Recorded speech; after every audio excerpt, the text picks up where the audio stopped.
22 അധ്യായം. കഴിഞ്ഞ ആഴ്ച വരാൻ സാധിക്കാത്തവരുണ്ട്, അവർക്ക് ഞാനിത് റെക്കോർഡ് ചെയ്തിട്ടുണ്ട്. റെക്കോർഡ് ചെയ്തത് അടുത്ത ദിവസം അപ്ലോഡ് ചെയ്യാം. അപ്പൊ അതിന്റെ ലിങ്ക് അയച്ചു കൊടുക്കുന്നതായിരിക്കും. ഈ ആഴ്ച നമ്മൾ വീണ്ടും നോക്കാൻ പോകുന്നത് 22 അധ്യായത്തിന്റെ ബാക്കിയുള്ള വാക്യങ്ങളാണ്. നമ്മൾ പലപ്പോഴും ഇത് ചിന്തിക്കുമ്പോൾ ചിന്തിക്കാത്തൊരു കാര്യമുണ്ട്. പലപ്പോഴും കഴിഞ്ഞ ആഴ്ച ഞാനാണെങ്കിൽ പറഞ്ഞപ്പോൾ ചിന്തിക്കാത്തൊരു കാര്യം, ഇസഹാക്കിനെ യാഗം കഴിക്കാൻ കൊണ്ടുപോയ സമയത്ത് സാറ അബ്രഹാമിന്റെ കൂടെ ഉണ്ടായിരുന്നോ ഇല്ലായിരുന്നോ ഒരു ചോദ്യമാണ്. 23 അധ്യായം നമ്മൾ വായിക്കുമ്പോൾ മനസ്സിലാകുന്നത്, 23 അധ്യായത്തിൽ സാറ മരിച്ചുപോയതായിട്ട് കാണുന്നു. 127 വയസ്സ്. അപ്പോൾ പറഞ്ഞൊരു കാര്യമുണ്ട്, ആദ്യം കാണുന്ന കാര്യമുണ്ട്, കനാൻ ദേശത്ത് വെച്ച് കനാൻ ദേശത്തിലെ ഹെബ്രോനിൽ വെച്ച് സാറ മരിച്ചു എന്നറിഞ്ഞ് അബ്രഹാം സാറയെ കാണുവാനായി പോയി എന്ന് പറഞ്ഞു കഴിഞ്ഞാൽ, ചിലപ്പോൾ കുട്ടി ഉണ്ടായി കഴിഞ്ഞ് ചില കാര്യങ്ങളൊക്കെ ആയി കഴിഞ്ഞപ്പോൾ ഇവർ 2 സ്ഥലത്തായിരിക്കാം. ചിലപ്പോൾ വഴക്കുണ്ടാക്കിയിട്ടൊന്നുമല്ല കേട്ടോ, അതുകൊണ്ടൊന്നുമല്ല. നമ്മൾ അങ്ങനെ ഓർക്കരുത്, തല്ലുണ്ടാക്കി വഴക്കുണ്ടാക്കി കൊണ്ടാ മാറി താമസമൊന്നും പറയരുത്. അതുകൊണ്ടൊന്നുമല്ല. കാരണം അബ്രഹാമിന് ഒത്തിരി പ്രോപ്പർട്ടികൾ ഉണ്ടായിരുന്നു. അബ്രഹാം സമ്പന്നനായിരുന്നു. കാരണം സാറയുടെ മരിച്ചടക്കിന് അവിടെ ചെല്ലുമ്പോൾ അവിടുത്തെ ആളുകൾ പറയുന്നുണ്ട്, കനാൻ ദേശക്കാരെ പറയുന്നുണ്ട്, നീ ഞങ്ങളുടെ ഇടയിൽ ഒരു രാജകുമാരനെ പോലെ സമ്പന്നനാണെന്ന് പറയുന്നു. അപ്പോൾ അതിന്റെ അർത്ഥം അബ്രഹാം പോയ സ്ഥലങ്ങളിലൊക്കെ അബ്രഹാം സ്ഥലം വാങ്ങിച്ചു കൂട്ടിയിരുന്നു. അതുകൊണ്ട് നിങ്ങളും പറ്റുന്ന സ്ഥലങ്ങളിലൊക്കെ ഫ്ലാറ്റുകളും വീടുകളും വാങ്ങിക്കുന്നതുകൊണ്ട് കുഴപ്പമൊന്നുമില്ല, നല്ല കാര്യം തന്നെയാ. കർത്താവ് തരുന്ന സമ്പത്ത് ബുദ്ധിയോടെ ഉപയോഗിച്ചോണം, അത് നല്ല കാര്യം തന്നെയാ. പക്ഷെ സ്വർഗത്തിലും പോകണമെന്ന ഒറ്റ കാര്യമേ ഉള്ളൂ, ബാക്കിയെല്ലാം ഉണ്ടായിട്ട് കാര്യമില്ലാത്തത് കൊണ്ട്. അതുകൊണ്ട് ഇവിടെ മേടിക്കാതെ മണ്ടത്തരം കാണിക്കരുത്. കിട്ടുന്ന സമ്പത്ത് ഇവിടെ മേടിക്കുക, ഇൻവെസ്റ്റ് ചെയ്യുക, അതൊക്കെ ചെയ്തോണം. ഹല്ലേലൂയ. 23 അധ്യായം നമ്മൾ അതാ കാണുന്നത്. സാറായിക്ക് 127 വയസ്സായി. ഇത് സാറയുടെ ആയുഷ്കാലം. സാറ കനാൻ ദേശത്തെ ഹെബ്രോൻ എന്ന കിര്യത്ത് അർബയിൽ വെച്ച് മരിച്ചു. എബ്രഹാം സാറയെ കുറിച്ച് വിലപിച്ച് കരവാൻ വന്നു. അവിടെ എഴുതിയിരിക്കുന്നത് അങ്ങനെയാ. അപ്പോൾ അബ്രഹാം അവളുടെ അടുക്കിലേക്ക് വന്നു എന്ന് എഴുതിയിരിക്കുന്നത്. അവൾ മരിച്ചത് എവിടെ വെച്ചാണെന്ന് അറിയാമോ? കനാൻ ദേശത്ത് ഹെബ്രോനിൽ വെച്ച. പക്ഷെ അബ്രഹാം ഇപ്പോൾ ആയിരിക്കുന്നത് ഫെലിസ്തീയ ദേശത്താണ്. ഫെലിസ്തീയ ദേശത്തു നിന്നാണ് അബ്രഹാം പോകുന്നത്. അപ്പൊ നമുക്ക് അതിലേക്ക് അടുത്ത ആഴ്ച വരുന്നത്. പക്ഷെ ഞാനൊരു മുഖവര തന്നേ ഉള്ളൂ. നമ്മൾ ചിന്തിക്കാത്ത ഒത്തിരി കാര്യങ്ങൾ ഇതിനകത്തുണ്ട്, നമ്മൾ ചിന്തിക്കാത്ത കാര്യങ്ങളുണ്ട്. പലപ്പോഴും കഴിഞ്ഞ ആഴ്ച ഞാൻ പ്രസംഗിച്ചപ്പോഴാണെങ്കിൽ ഞാൻ പറഞ്ഞൊരു കാര്യമുണ്ട്, അബ്രഹാം സാറായോട് പറയാതെയാണ് രാവിലെ പോയെന്ന്. അന്ന് മൊബൈൽ ഫോൺ ഇല്ലല്ലോ. അപ്പൊ മൊബൈൽ ഫോണൊന്നും ഇല്ലാത്തത് കൊണ്ട് അന്ന് സാറയോട് പറയണമെന്നുണ്ടെങ്കിൽ വേറെ സ്ഥലത്ത് പോണായിരിക്കും. അത് മാത്രം അബ്രഹാം അല്ലേലും പറയൂന്ന് എനിക്ക് തോന്നുന്നില്ല, മകനെ യാഗം കഴിക്കാൻ കൊണ്ടുപോകുന്ന കാര്യം. എങ്കിലും നാം വായിക്കുമ്പോൾ നമുക്ക് പഠിക്കേണ്ട ഒരു കാര്യമാണ് അവിടെ. എന്നാൽ നമുക്ക് 22 അധ്യായത്തിലേക്ക് തിരിച്ചു വരാം. ഓക്കെ, നമ്മൾ കഴിഞ്ഞ ആഴ്ച കണ്ടത് 12 വാക്യം വരെ നമ്മൾ നോക്കി. 12 വാക്യം, ബാലന്റെ മേൽ കൈ വെക്കരുത്, അവനോടൊന്നും ചെയ്യരുത്, നിന്റെ ഏകജാതനായ മകനെ തരുവാൻ നീ മടിക്കായി കൊണ്ട് നീ ദൈവത്തെ ഭയപ്പെടുന്നു എന്ന് ഞാനിപ്പോൾ അറിയുന്നു എന്ന് അവൻ അരുളി ചെയ്തു. അപ്പൊ നമ്മളിവിടെ കഴിഞ്ഞ ആഴ്ച ഞാൻ പറഞ്ഞു, ഇവിടെ അബ്രഹാമെ എന്ന് 2 പ്രാവശ്യം വിളിച്ചു. ഒരു പ്രാവശ്യമല്ല, അബ്രഹാമെ എന്ന് വിളിച്ചു. അത് 11 വാക്യത്തെ കാണുന്നത്. ഉടനെ യഹോവയുടെ ദൂതൻ നിന്ന് അബ്രഹാമെ എന്ന് വിളിച്ചു. ഇതാ ഞാൻ എന്ന് അവൻ പറഞ്ഞു. അപ്പോൾ ഇതാ ഞാൻ എന്ന് പറഞ്ഞാൽ അതിന്റെ അർത്ഥം ഞാൻ പറഞ്ഞു, എന്താണെന്ന് പറഞ്ഞു. ഹിയർ ഐ ആം, ഞാൻ ഇവിടെ ഉണ്ട് എന്ന് മാത്രമല്ല, ഞാൻ എന്തിനും റെഡിയാണ്, ഞാൻ തയ്യാറാണ്, പറഞ്ഞാൽ മതി, അനുസരിക്കാൻ നോക്കിയിരിക്കുക എന്ന് പറയുന്നതാണ് ഹിയർ ഐ ആം എന്ന് പറഞ്ഞതിന്റെ അർത്ഥം. Here I am. അപ്പോൾ ഒരു രാജാവ് വിളിക്കുകയാണ്, ഒരാളെ വിളിക്കുകയാണ്, തിമോത്തി എന്ന് വിളിച്ചു. ഹിയർ ഐ ആം എന്ന് പറഞ്ഞു. എന്ന് പറഞ്ഞു കഴിഞ്ഞാൽ അടുത്തത് രാജാവ് പറയുന്നത് എന്താണോ അത് ചെയ്യുവാൻ ഞാൻ തയ്യാറാണ്, റെഡി ആയിട്ട് കൽപ്പന കേൾക്കാൻ നോക്കി നിൽക്കുകയാണ്. അതിനാണ് ഹിയർ ഐ ആം എന്ന് പറയുന്ന റെസ്പെക്റ്റോട് കൂടി. അപ്പോൾ ഇവിടെ 2 പ്രാവശ്യം വിളിച്ചു. ഞാൻ കണ്ടു, വളരെ കുറച്ച് സ്ഥലങ്ങളിൽ മാത്രമേ 2 പ്രാവശ്യം വിളിച്ചിട്ടുള്ളൂ. മോശയെ 2 പ്രാവശ്യം വിളിച്ചു, ശൗലെ എന്ന് 2 പ്രാവശ്യം വിളിച്ചു, ശമുവേൽ ബാലനെ 2 പ്രാവശ്യം വിളിച്ചു, ഇവിടെ അബ്രഹാമിനെ 2 പ്രാവശ്യം വിളിച്ചു. അത് മാത്രമല്ല, അബ്രഹാമെ എന്ന് പേര് വിളിച്ചത് 3 പ്രാവശ്യം നമ്മൾ കാണുന്നുള്ളൂ. 1 ഉൽപ്പത്തി പുസ്തകം 15 അധ്യായം, 2 ഉൽപ്പത്തി പുസ്തകം 22 അധ്യായം 1 വാക്യം, പിന്നെ ഉൽപ്പത്തി പുസ്തകം 22 അധ്യായം 11 വാക്യം. ഇവിടെയൊക്കെയാണ് നമ്മൾ കൂടുതലായിട്ട് അബ്രഹാമെ എന്ന് പേര്. ആദ്യം അബ്രഹാമെ എന്ന് വിളിച്ച 15 അധ്യായത്തിൽ. ഇവിടെ പറയുന്നു, ബാലന്റെ മേൽ കൈ വെക്കരുത്, അവനോടൊന്നും ചെയ്യരുത്. സത്യം പറഞ്ഞാൽ നമ്മൾ തിരിച്ച് ചിന്തിച്ചു പോകും, ദൈവം പേടിച്ചു പോയോന്നല്ലേ? കാരണം എന്ന് പറഞ്ഞു കഴിഞ്ഞാൽ ഇവന്റെ ആ ധീരതയും ഇവന്റെ തീഷ്ണതയും കണ്ടപ്പോ മനസ്സിലായി ഇവനാള് ചില്ലറക്കാരനല്ല, ഇവനാള് മിടുക്കനാണ്. എടാ നീ ഒന്നും ചെയ്യരുത് എന്ന് സ്വർഗത്തിൽ നിന്ന് വിളിച്ചു പറയുന്ന ഒരു ശബ്ദം. ഒന്ന് ഓർത്ത് നോക്കിക്കേ, നമ്മൾ കർത്താവിന് വേണ്ടി ചെയ്യുവാനുള്ള ആവേശം കണ്ടിട്ട് കർത്താവ് സ്വർഗത്തിൽ നിന്ന് വിളിച്ചു പറയാ എടാ മതി എന്ന് പറയുകയാണ് എങ്കിൽ എന്നതായിരിക്കും. അങ്ങനെയാണെങ്കിൽ അത് കഴിഞ്ഞ് വരുന്ന അനുഗ്രഹം എന്നതായിരിക്കും. നീ കർത്താവിന് വേണ്ടി കൊടുക്കണമെന്ന് പറഞ്ഞു. എല്ലാവർക്കും കൊടുക്കാൻ ബുദ്ധിമുട്ടുള്ള കാര്യം സമ്പത്താണ്. ബാക്കി എന്തും ആൾക്കാർ കൊടുക്കും, പക്ഷെ കൊടുക്കാൻ ബുദ്ധിമുട്ടുള്ള കാര്യം സമ്പത്താണ്. കൊടുക്കാൻ തുടങ്ങി ഉള്ളത് മുഴുവൻ കൊടുത്തിട്ട് പിന്നെ ഉള്ളതൊരു വിറ്റും കൂടെ കൊടുക്കുകയാണ്. കർത്താവ് പറയും എടാ മതി നിർത്തിക്കോ എന്ന് പറയും. കാരണം ഇവന്റെ കൊടുപ്പ് കണ്ടിട്ട്. അബ്രഹാമിനോട് ചോദിച്ച് സമ്പത്തിനേക്കാളും ജീവനേക്കാളും വലിയൊരു കാര്യമാണ്. അവന്റെ ഹൃദയത്തെ പറിച്ചു നൽകാനാണ് പറഞ്ഞു. ഹൃദയത്തെ പറിച്ചു നൽകാൻ ബൈബിളിൽ പറയുന്നുണ്ട്. നമ്മുടെ യഥാർത്ഥത്തിൽ കർത്താവ് യേശു വന്ന് നമ്മുടെ സോളിനെ തേടി, നമ്മുടെ soul, he came after our soul. ഇപ്പൊ ഇവിടെ 12-ാം വാക്യത്തിൽ കാണുന്നു ബാലന്റെ മേൽ കൈവെക്കരുത്, അവനോടൊന്നും ചെയ്യരുതെന്ന് പറഞ്ഞു. നിന്റെ ഏകജാതനായ മകനെ തരുവാൻ നീ മടിക്കായൊക്കെ കൊണ്ട്. അപ്പോ ഞാൻ കഴിഞ്ഞ ആഴ്ച പറഞ്ഞൊരു കാര്യമുണ്ട്. പലരും പറയാറുണ്ട് അബ്രഹാം മകനെ യാഗം കഴിക്കാൻ വലിയ പ്രശ്നമൊന്നുമില്ലായിരുന്നു, പുള്ളി ചിരിച്ച് സന്തോഷത്തോടെ പോയെ, പുള്ളി പ്രയാസമൊന്നുമില്ലായിരുന്നു. നോ, അങ്ങനല്ല. അബ്രഹാമിന്റെ ഹൃദയം കീറിയ പോകും. ഒരിക്കലും ചിന്തിക്കരുത് അബ്രഹാം ചിരിച്ചു കളിച്ച് ഒരു പാട്ടൊക്കെ പാടി this is the day that the Lord has made എന്നൊക്കെ പാട്ടൊക്കെ പാടി ചിരിച്ചൊന്നുമല്ല. അബ്രഹാം വിണ്ട് കീറിയ ഹൃദയവുമായിട്ടാണ് പോകുന്നത്. കാരണം അബ്രഹാമിന് കർത്താവ് പറയുന്നത് അനുസരിക്കുന്നത് സന്തോഷമുണ്ട്, അതേ സമയത്ത് തന്നെ സ്വന്തം മകനെ കൊടുക്കുന്നതിനകത്ത് ദുഃഖവുമുണ്ട്. അല്ലാതെ ഒരു അപ്പനാണ്, ഒരു ഫ്ലഷ് ആണ്. അല്ലാതെ നമ്മൾ ഉദ്ദേശിക്കുന്നത് പോലെ നമ്മളൊക്കെ കർത്താവിനെ അനുസരിക്കുന്നു പറയുന്നുണ്ട്. നമ്മൾക്ക് എത്ര പേര് കർത്താവിനെ 100% അനുസരിക്കാറുണ്ട്? കർത്താവ് ഒരു കാര്യം സ്ട്രോങ് ആയിട്ട് പറഞ്ഞ് നമുക്ക് എത്ര പേർക്ക് ചെയ്യാൻ സാധിക്കും? ഇന്ന് രാത്രി കർത്താവ് നിങ്ങളോട് വന്ന് പറയുക, നീ താമസിക്കുന്ന വീട് വിട്ടിട്ട് കോളനി താമസിക്കുന്ന പരമേശ്വരൻ എഴുതി കൊടുക്കാൻ പറഞ്ഞു കഴിഞ്ഞാൽ നിങ്ങൾ എത്ര പേര് ചെയ്യും?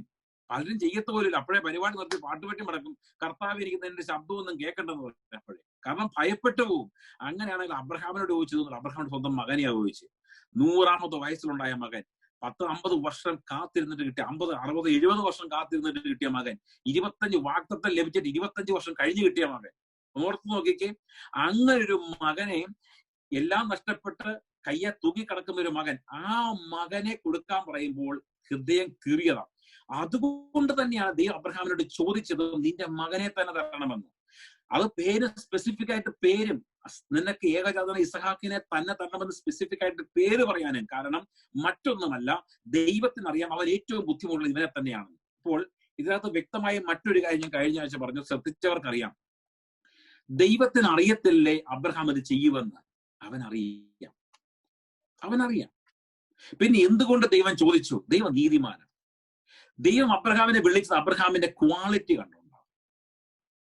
ആ സമയത്ത് തന്നെ ദൈവം നീതിമാനാകുന്നതുകൊണ്ട് ദൈവം അബ്രഹാമിനെ അനുഗ്രഹിക്കുമ്പോൾ ഒരുവൻ ചോദിക്കുകയാ, എന്തുകൊണ്ട് അവനെ അനുഗ്രഹിച്ചില്ല, എന്നെ അനുഗ്രഹിച്ചില്ല, അവനെ അനുഗ്രഹിച്ച് എന്നെ അനുഗ്രഹിച്ചില്ലെന്ന് ചോദിച്ചാൽ ദൈവത്തിന് പറയാൻ പറ്റുന്ന കാര്യമുണ്ട്. അവന്റെ സ്വന്തം മകനെ ചോദിച്ചപ്പോൾ, ഏകജാതനായ മകനെ ചോദിച്ചപ്പോൾ, 25 വർഷം വാഗ്ദത്തം ശേഷം ലഭിച്ച മകനെ ചോദിച്ചപ്പോൾ അവൻ മടിക്കാതെ അവൻ എനിക്ക് തന്നത് കൊണ്ട് എനിക്ക് അവൻ അനുഗ്രഹിച്ചേ പറ്റത്തുള്ളൂ. ദൈവത്തിന് മുമ്പിൽ നീതിയാണ്. നമ്മുടെ ദൈവം നീതിമാനായ ദൈവമാണ്. അവൻ നീതിയോടെ പ്രവർത്തിക്കുന്നു. നമ്മൾ ചെയ്ത ഓരോ പ്രവൃത്തിയും അവന്റെ മുൻപിലുണ്ട്. അവൻ നീതിയോടെ ന്യായവിധിക്കും. ന്യായം നടത്തുന്നവനാ, നീതിയോടെ. അപ്പോ അങ്ങനെ നോക്കിക്കഴിയുമ്പോൾ നമുക്ക് മനസ്സിലാകും ദൈവത്തിന് മുമ്പിൽ പരിപൂർണ നീതിയാണിത്. ദൈവം ലോകക്കാരുടെ മുൻപിൽ, മനുഷ്യരുടെ മുമ്പിൽ, മറ്റുള്ള മുമ്പിൽ നീതിയാണിത്. 2, അബ്രഹാമിന് തന്നെ അബ്രഹാമിനെ കുറിച്ച് വെളിപ്പെടുത്തുവാൻ ദൈവം ആഗ്രഹിച്ചു. അബ്രഹാമിന് ദൈവത്തോടുള്ള സ്നേഹത്തെ അബ്രഹാം തന്നെ ഒന്ന് ഉറപ്പിക്കുവാൻ ദൈവം ആഗ്രഹിച്ചു. 3, ഇസഹാക്കിന്റെ മുൻപിൽ ദൈവം ആഗ്രഹിച്ചു. ഇസഹാക്കിന്റെ മുൻപിൽ ദൈവം ഇസഹാക്കിന് മുമ്പിൽ ആഗ്രഹിച്ചു അപ്പന്റെ വിശ്വാസത്തെ ഒന്ന് ഇസഹാക്കിന് കാണിച്ചു കൊടുക്കണമെന്ന് ആഗ്രഹിച്ചു. ഇതൊക്കെയും ഇതിന്റെ പുറകിലുള്ള കാര്യമാണ്. ഓക്കെ, നമ്മൾ അത് കഴിഞ്ഞ ആഴ്ച അത് ബ്രീത്തിലായിട്ട് നമ്മൾ നോക്കിയതാണ്. ബാലന്റെ മേൽ കൈവെക്കരുത്, നിന്റെ ഏകജാതനായ മകനെ തരുവാൻ നീ മടിക്കായിക്കൊണ്ട് നീ ദൈവത്തെ ഭയപ്പെടുന്നു ഞാൻ അറിയുന്നു എന്ന് ഇപ്പോൾ അറിയുന്നു എന്ന് അവൻ അരുളി ചെയ്തു. 13-ാം വാക്യം. അബ്രഹാം തലപൊക്കി നോക്കിയപ്പോൾ പിമ്പുറത്ത് ഒരു ആട്ടുകൊറ്റൻ കാട്ടിൽ പിടിപെട്ട് കിടക്കുന്നത് കണ്ടു. അബ്രഹാം ചെന്ന് ആട്ടുകൊറ്റനെ പിടിച്ച് തന്റെ മകന് പകരം ഹോമയാഗം കഴിച്ചു. നമ്മൾ ഹാഗാറിനെ കുറിച്ച് കണ്ടപ്പോൾ ഹാഗാർ ഇസ്മായിലുമായിട്ട് പോകുന്ന ഭാഗം പൊക്കൊണ്ടിരിക്കുമ്പോൾ വെള്ളമില്ലാതെ കൊടുത്തിരുന്ന ജഗ്ഗിലെ വെള്ളം തീർന്നു. വെള്ളം തീർന്നതിന് ശേഷം ഹാഗാർ മകന് വെള്ളമില്ലാതെ മകനെ ഒരു കൊച്ചു കാട്ടിൽ കടത്തിയതിനു ശേഷം ഹാഗാർ പോയി കരഞ്ഞു, മകന്റെ മരണം എനിക്ക് കാണണ്ടെന്ന് പറഞ്ഞു. അങ്ങനെ കരഞ്ഞുകൊണ്ടിരുന്നപ്പോൾ ദൈവദൂതൻ അവളോട് പറഞ്ഞു, ആകാശത്ത് വിളിച്ചു പറഞ്ഞു, ഹാഗാറേ, പൈതലിന്റെ കരച്ചിൽ ഞാൻ കേട്ടു എന്ന് പറഞ്ഞു. കേട്ടു. എന്നിട്ട് അവളുടെ കണ്ണ് തുറന്നു. അവളുടെ കണ്ണിനെ തുറന്നപ്പോൾ അവൾ എന്ത് കണ്ടു? ഒരു സ്ട്രീം, ഒരു വെള്ളം അവളോടെ കണ്ടു. അതിൽ നിന്ന് കോരി ബാലിന് കൊടുത്തു. ആ വെള്ളം അവളവിടെ ചെല്ലുമ്പോഴേ ഉള്ള സാധനം തന്നെയാണ്. പക്ഷെ അവൾക്കത് കാണാൻ സാധിച്ചില്ല. കാരണം ദൈവം അവളുടെ കണ്ണ് തുറന്നില്ല. അത് നമ്മൾ നേരെ ശ്രദ്ധിച്ചൊരു കാര്യമാണ്. ദൈവം അവളുടെ കണ്ണ് തുറന്നില്ല. അവൻ നമ്മുടെ കണ്ണ് തുറന്നാലേ നമുക്ക് നമ്മുടെ അനുഗ്രഹങ്ങളെയും നന്മകളെയും ഉയർച്ചയും വിടുതലിനെയും കാണാൻ സാധിക്കത്തുള്ളൂ. നമുക്ക് ആവശ്യമായ എല്ലാ നന്മകളും നമ്മുടെ തൊട്ടടുത്ത് നിൽപ്പുണ്ട്. പക്ഷെ നമുക്ക് കാണണമെന്നുണ്ടെങ്കിൽ അവൻ നമ്മുടെ കണ്ണുകളെ തുറക്കണം. അതാണ് അവർക്ക് ആവശ്യം. ഇവിടെ അബ്രഹാം ഇവിടെ വരുമ്പോൾ തന്നെ ഒന്നെങ്കിൽ ഈ ആട് ഇവിടെ ഉണ്ട്. എന്നാൽ അബ്രഹാം ഈ ആടിനെ കണ്ടിട്ടില്ല. അബ്രഹാം ആടിന്റെ കരച്ചിൽ കേട്ടില്ല. എന്നാൽ യഹോവ അബ്രഹാമിനെ വിളിച്ചു കഴിഞ്ഞപ്പോൾ അബ്രഹാം തലപൊക്കി നോക്കി. അത്രയും നേരം മകന്റെ മേൽ നോക്കിക്കൊണ്ടിരുന്ന അബ്രഹാം ദൈവത്തിന്റെ വിളി കേട്ട് കഴിഞ്ഞപ്പോൾ അവൻ തലപൊക്കി ഇങ്ങനെ നോക്കി കഴിഞ്ഞപ്പോൾ പിറകിൽ ഒരു ആട്ടുകൊറ്റൻ കൊമ്പ് കാട്ടിൽ പിടിപെട്ട് കിടക്കുന്നത് കണ്ടോ? ഒന്ന് ഓർത്ത് നോക്കിക്കേ. ഈ ആട്ടുകൊറ്റൻ കിടക്കുന്നത് എവിടെയാ? കാട്ടില്. എങ്ങനെയാ കിടക്കുന്നത്? ആട്ടുകൊറ്റൻ കാട്ടിൽ പിടിപെട്ട് കിടക്കുക, കൊമ്പുടക്കി കിടക്കുന്ന ഒരു ആട്ടുകൊറ്റൻ. അബ്രഹാമിനെ പിടിച്ചുകൊണ്ട് വരാൻ പറ്റുന്ന രീതിയിൽ ഒരു ബുദ്ധിമുട്ടുമില്ലാതെ ഒരു ആട്ടുകൊറ്റനെ കർത്താവാക്കി കൊടുത്തു. തപ്പിപ്പോകണ്ട. ഇതാണ് നാം ദൈവത്തെ അനുസരിച്ചാൽ നമുക്ക് ആവശ്യമായി എല്ലാ കാര്യങ്ങളും നമ്മുടെ മുമ്പിൽ കൊണ്ടുപോകാൻ വെച്ചത്. സിമ്പിൾ. യേശുവിനെ ബോട്ടെ കയറി ശുശ്രൂഷിക്കാൻ പത്രോസ് അനുവദിച്ചു. മീൻ പിടിക്കാൻ കടലിൽ പോകണ്ട, പടകിന്റെ സൈഡിൽ തന്നെ സാധനം കൊടുത്തു. ഒരു കുഴപ്പമില്ല. നോർത്ത് നോക്കിക്കേ. ഇതാണ് കർത്താവിന്റെ പരിപാടി. അപ്പോ ഇവിടെ അബ്രഹാം ദൈവത്തെ അനുസരിച്ച് ആ സ്പോട്ടിൽ ദൈവം പറയുകയല്ല, നീ എന്നെ അനുസരിച്ചത് കൊണ്ട് ഇപ്പോൾ മുതൽ സംഭവിക്കാൻ പോകുന്ന കാര്യം എന്താണെന്നറിയാമോ? നിനക്കുള്ള അനുഗ്രഹം തപ്പി നീ ഒരിടത്തും പോകണ്ട. ഞാൻ ചോദിച്ചതെല്ലാം നീ ചെയ്തത് കൊണ്ട് നിനക്കുള്ള അനുഗ്രഹം തപ്പി നീ ഒരിടത്തും പോകണ്ട. നിനക്ക് മനുഷ്യരുടെ മുൻപിലും ദൈവത്തിന്റെ മുമ്പിൽ ഫേവർ കിട്ടാൻ തുടങ്ങുക. അതുകൊണ്ട് നിനക്ക് തെറ്റുവാൻ പോകുന്നത്, നീ അങ്ങോട്ട് നോക്കിയാലും ഇങ്ങോട്ട് നോക്കിയാലും നീ അനുഗ്രഹിക്കപ്പെട്ടിരിക്കും. അതുകൊണ്ട് നീ തിരിഞ്ഞു നോക്കിയപ്പോൾ ആട്ടുകൊറ്റനെ കിടക്കുന്നു. ഒന്ന് ഓർത്ത് നോക്കിക്കേ. നമ്മള് ചിന്തിച്ചു നോക്കിയാൽ മനസ്സിലാക്കണം, ഈ ആട്ടുകൊറ്റൻ അവിടെ ഇല്ലായിരുന്നു. ഈ കാട്ടും പ്രദേശത്ത് ആട്ടുകൊറ്റൻ വരേണ്ട ആട്ടുകൊറ്റൻ അല്ലെന്ന് വെക്കുക. ദൈവം നേരത്തെ പറഞ്ഞ അബ്രഹാം എന്നൊരുത്തം വരുന്നുണ്ട്, അവൻ ഒരു ആട്ടുകൊറ്റനെ ആവശ്യമാണ്, നീ നടന്ന് കയറിക്കോളാൻ പറഞ്ഞു. അങ്ങനെ കാട്ടുകൊറ്റൻ നടന്നു കയറി മേളി വന്ന് കിടക്കുക. എന്തിനാണെന്നറിയാമോ? ഒരു അബ്രഹാമിന് വേണ്ടി. ഈ ആട്ടുകൊറ്റനെ ചുമന്നുകൊണ്ട് വരേണ്ട ആവശ്യം അബ്രഹാമിന് വന്നില്ല. കാരണം അബ്രഹാം വരുന്നതിന് മുമ്പ് തന്നെ ദൈവം ആട്ടുകൊറ്റനെ അവിടെ ഒരുക്കി. നാം ദൈവത്തെ അനുസരിച്ച് കർത്താവിനെ അനുസരിച്ച് നാം മുൻപോട്ട് പോകാൻ ഇറങ്ങിക്കഴിഞ്ഞാൽ കർത്താവ് ചെയ്യുന്ന ഒരു കാര്യം, നിനക്ക് ആവശ്യമായ കാര്യങ്ങൾ ആവശ്യമായ സമയത്ത് ആവശ്യമായ സ്ഥലത്ത് അവൻ ഒരുക്കി തരും. അതിനൊറ്റ കാര്യമേ നീ ചെയ്യേണ്ടാവുള്ളൂ. അവൻ പറയുന്നത് അനുസരിക്കുക എന്നുള്ളത് മാത്രമാണ്. നീ എയർപോർട്ടിൽ ചെല്ലുമ്പോൾ നീ അറിയാത്തവര് പോലും നിന്നെ വന്ന് സ്വീകരിച്ചുകൊണ്ട് കൊണ്ടുപോകും. നീ താമസിക്കാൻ ചെല്ലുമ്പോൾ ഏറ്റവും നല്ല ഹോട്ടലും ഏറ്റവും നല്ല റൂമും കിട്ടും. നീ ചെല്ലുന്നിടത്തേക്ക് ഏറ്റവും നല്ല ഫുഡ് കിട്ടും. നീ ചെല്ലുന്നിടത്തേക്ക് നല്ല ജോലി കിട്ടും. നിനക്ക് ചെല്ലുമ്പോൾ ഫ്ലൈറ്റ് സീറ്റ് ഇല്ലെങ്കിൽ നിനക്ക് ആ സീറ്റ് കർത്താവ് തരും. ഒരു പ്രാവശ്യം ഞാൻ ഓർക്കുന്നുണ്ട്, ഒരു പ്രാവശ്യം ഞാൻ എവിടെയോ ഇവിടുന്ന് ഗൾഫിൽ ചെന്നു, ഗൾഫിൽ നിന്ന് ഡൽഹി ചെന്നു, ഡൽഹിയിൽ നിന്ന് കൊളംബോയിൽ ചെന്നു, കൊളംബോയിൽ നിന്ന് സിംഗപ്പൂര് പോയി, സിംഗപ്പൂരിൽ നിന്ന് ഞാൻ തോന്നുന്നു മലേഷ്യ ചെന്നു, മലേഷ്യയിൽ നിന്ന് ഇന്തോനേഷ്യക്ക് പോയി. അവിടത്തെ കുറച്ച് ദിവസം എക്സ്പ്രഷൻ കഴിഞ്ഞ് തിരിച്ചു വരുമ്പോഴത്തേനും ഞാനങ്ങ് ടയേർഡായിട്ട് എനിക്കങ്ങ് മേലെ ഞാൻ ഈ ഇരിക്കുന്നതിനിപ്പോ താഴെ വീണ് പോവുക, ഇങ്ങനെ പോവുക. അങ്ങനെ പോകുമ്പോ ഞാൻ ഫ്ലൈറ്റ് കയറി കഴിഞ്ഞപ്പോ ഞാൻ പ്രാർത്ഥിച്ചു, കർത്താവ് എനിക്ക് വിൻഡോ സീറ്റ് കിട്ടിയാൽ കൊള്ളാമായിരുന്നു ഒന്ന് പ്രാർത്ഥിച്ചു. അപ്പൊ ഞാൻ നോക്കിയപ്പോ 3 സീറ്റ് എനിക്ക് കിട്ടിയിരിക്കുന്ന അയില കിട്ടിയിരിക്കുന്ന വിൻഡോ അല്ല. എന്റെ കർത്താവ് വിൻഡോ കിട്ടിയായിരുന്നെങ്കിൽ ഒന്ന് ഉറങ്ങാമായിരുന്നു എന്ന് ആഗ്രഹിച്ചു. ഉടനെ വിൻഡോയിൽ ഇരിക്കുന്ന പുള്ളി എന്നെ കൊട്ടി ഇങ്ങനെ വിളിച്ചു. എന്നിട്ട് പറഞ്ഞു, എനിക്ക് വിൻഡോയിൽ ഇരിക്കുന്ന ഇഷ്ടമല്ല, ഇങ്ങോട്ടൊന്ന് മാറാവോ. ഞാൻ ചാടി വിൻഡോയുടെ അവിടെ കയറിയിരുന്ന സീറ്റ് പുറകോട്ട് ചാടി ഒറ്റ ഉറക്കം ഉറങ്ങും. ഒരു 5-5.5 മണിക്കൂർ. അപ്പം പിന്നെ ഫ്ലൈറ്റ് എല്ലാം കഴിഞ്ഞ് കഴിഞ്ഞ് പോകാൻ നേരത്തെ പറ്റിയ പുള്ളി ആ സീറ്റ് തന്നിട്ട് താങ്ക് യു സോ മച്ച് എന്ന് എന്നോട് ഇങ്ങോട്ട്. ഞാൻ കർത്താവിന് നന്ദി പറഞ്ഞു. കർത്താവ് ഞാൻ ആഗ്രഹിച്ചതും അവൻ ഇങ്ങോട്ട്, അവൻ ആരാന്ന് പോലും അറിയാൻ മേല. ഇത് കർത്താവിന്റെ പ്രൊവിഷൻസ് ആണ്. ഇത് കർത്താവിന്റെ പ്രൊവിഷനാണ്. ഇങ്ങനെയുള്ള ചില കാര്യങ്ങളൊക്കെ കാണുമ്പോൾ നമ്മൾ ഓർക്കും, കർത്താവേ നീ എത്ര നല്ലവനാണ്. നമ്മൾ ഇതുപോലത്തെ ചെറിയ കാര്യങ്ങളാണ് പലപ്പോഴും നമ്മൾ കർത്താവിനെ കൂടുതൽ രുചിച്ചറിയാൻ സാധിക്കുന്നത്. അപ്പോ ഇവിടെ അബ്രഹാം തിരിഞ്ഞു നോക്കിയപ്പോൾ അവൻ ആവശ്യമായ യാഗത്തിനുള്ള മൃഗം അവിടെ കിടപ്പുണ്ട്. നിനക്ക് യഹോവയെ ആരാധിക്കുവാൻ എന്തൊക്കെയാണ് ആവശ്യമുള്ളതെല്ലാം അവൻ നൽകി തരും. പക്ഷെ ഒറ്റ കാര്യമേ ഉള്ളൂ, നീ അവനെ അനുസരിക്കണം. അപ്പോ കടക്കുന്നത് കണ്ടു. അബ്രഹാം ചെന്ന് ആട്ടുകൊറ്റനെ പിടിച്ചു, തന്റെ മകന് പകരം ഹോമയാഗം കഴിച്ചു. ഹോമയാഗം ബേൺഡ് ഓഫറിംഗ്. കഴിഞ്ഞ ആഴ്ച നമ്മൾ നോക്കി എന്താണ് ബേൺഡ് ഓഫറിംഗ്. ബേൺഡ് ഓഫറിംഗ് എന്ന് പറഞ്ഞു കഴിഞ്ഞാൽ അവര് യാഗപീഠത്തിന്റെ മേൽ മൃഗത്തെ കടത്തി കത്തിച്ചു കഴിഞ്ഞാൽ അത് പരിപൂർണമായി കത്തി ദഹിച്ച് ഒന്നുമില്ലാത്തതുപോലെയായി തീരും. ഒരു എല്ല് പോലും ഇല്ലാതെ പോലെ കത്തിത്തീരുന്ന ഒരു അവസ്ഥ വരും. അതാണ് ബേൺഡ് ഓഫറിംഗ്. ഇത് തന്നെയാണ് ഇസഹാക്കിനെ കുറിച്ചും പറഞ്ഞത്. നീ അവനെ ഒരു ബേൺഡ് ഓഫറിംഗ് ആയിട്ട് തരണം. ഇത് തന്നെയാണ് കർത്താവ് നമ്മളെ കുറിച്ചും ആഗ്രഹിക്കുന്നത്. നമ്മൾ എന്തെങ്കിലും കർത്താവിന് കൊടുക്കുമ്പോൾ ബേൺഡ് ഓഫറിംഗ് ആയിരുന്നു. പിന്നെ അതിന്റെ ഓർമ്മ പോലും നമ്മുടെ മനസ്സിൽ കാണരുത്. കഴിഞ്ഞ മാസം 230 പൗണ്ടാണ് ഞാൻ ദശാംശം കൊടുത്തത്. അതിന് മുമ്പത്തെ പ്രാവശ്യം 310 ആയിരുന്നു. ഇപ്രാവശ്യം 221.17. ഭയങ്കര ഓർമ്മയാണ്. കഴിഞ്ഞ ആഴ്ച മറ്റേ ചാക്കോച്ചൻ അയച്ചത് ഇത്രയായിരുന്നു. പത്തായിക്ക് അയച്ചായിരുന്നു. ഫിലിപ്പീൻസ് അയച്ചത് നമ്മൾ ഭയങ്കര ഓർമ്മയാണ്. ഇങ്ങോട്ട് വന്നതിനെ കുറിച്ച് നമ്മൾ വലിയ ഓർക്കുമ്പോൾ നമ്മൾ ഓർക്കത്തുമില്ല. അപ്പൊ നമ്മൾ സത്യത്തിൽ മനസ്സിലാക്കേണ്ടത്, നാം കർത്താവിനൊരു കാര്യം കൊടുത്തു കഴിഞ്ഞാൽ ഫോർഗെറ്റ് അബൌട്ട് ഇറ്റ്. നിങ്ങൾ അതിനെക്കുറിച്ച് ഓർക്ക് പോലും വേണ്ട. പക്ഷെ കർത്താവ് വിശ്വസ്തനാണ്. അവൻ നിങ്ങൾക്ക് തിരിച്ചു നൽകിയിരിക്കും. He will give you back. There is 100%, അത് 100% ഉറപ്പാണ്. അവൻ നൽകിയിരിക്കും. അബ്രഹാം ചെന്ന് ആട്ടുകൊറ്റനെ പിടിച്ചു തന്റെ മകന് പകരം ഹോമയാഗം കഴിച്ചു. അബ്രഹാം ആ സ്ഥലത്തിന് യഹോവ ഇരേ എന്ന് പേരിട്ടു.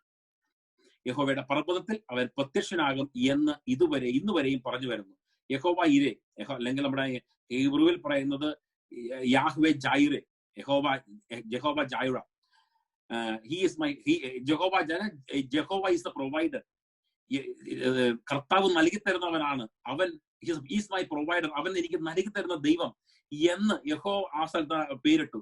ആ സ്ഥലത്തിന് യഹോവ ഇരേ എന്ന് പേരിട്ടു. കർത്താവ് എനിക്ക് നൽകി തരും. അവൻ തന്നത് കൊണ്ട്, സന്തോഷം കൊണ്ട് കർത്താവ് നൽകി തന്നു. അപ്പൊ നമ്മുടെ ചോദ്യം, കർത്താവ് എന്ത് നൽകി കൊടുത്തു? ആട്ടുകൊറ്റനെ നൽകി കൊടുത്തു? നോ, ആട്ടുകൊറ്റനെ കൊടുത്തതിനെ കുറിച്ചല്ല, എനിക്ക് എന്റെ മകനെ തിരിച്ചു തന്നവനെന്ന്.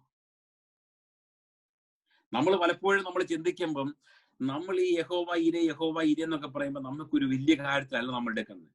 ചെറിയ സാലറീസിന്റെ കാര്യത്തിലും വീടിന്റെ കാര്യത്തിലൊക്കെ നമ്മൾ യഹോവ ഇരേ എന്ന് പറയാം. അബ്രഹാമിന് ആട്ടുകൊറ്റനെ കൊടുത്ത കർത്താവ് ഇരിക്കും. നോ, അബ്രഹാമിനെ യഹോവ ഇരേ, യഹോവ എനിക്ക് നൽകി തന്നു. എന്ത് നൽകി തന്നു? എനിക്ക് അവൻ എന്റെ മകനെ നൽകി തന്നു, തിരിച്ചു തന്നു. അതാണ് അബ്രഹാം ഏറ്റവും വലിയ കിട്ടിയത്. അത് കഴിഞ്ഞ് ആടിനെ അവിടെ വാങ്ങിയുള്ളൂ. ഓക്കെ, നമുക്ക് അവിടെ നിന്ന് പോവാം, മുമ്പോട്ട് പോവാം. 15-ാം വാക്യം. യഹോവയുടെ ദൂതൻ രണ്ടാമതും ആകാശത്ത് അബ്രഹാമിനോട് വിളിച്ചരുളി ചെയ്തത്. ഇത് ശ്രദ്ധിക്കണം. നീ ഈ കാര്യം ചെയ്ത് നിന്റെ ഏകജാതനായ മകനെ തരുവാൻ മടിക്കായക കൊണ്ട്. ഏത് കാര്യം? യാഗം കഴിക്കാൻ കൊണ്ടുവന്നു. ഞാൻ നിന്നെ ഐശ്വര്യമായി അനുഗ്രഹിക്കും. നിന്റെ സന്തതിയെ ആകാശ നക്ഷത്രങ്ങൾ പോലെയും കടൽക്കരയിലെ മണൽ പോലെയും അത്യന്തം വർദ്ധിപ്പിക്കും. നമ്മൾ ഇത് ആദ്യമായിട്ട് കാണുന്നത് 15-ാം അധ്യായത്തിൽ കണ്ടപ്പോൾ കടൽക്കരയിലെ മണലിനെ കുറിച്ച് പറയുന്നില്ല, നക്ഷത്രത്തെ കുറിച്ച് മാത്രമേ പറയുന്നുള്ളൂ.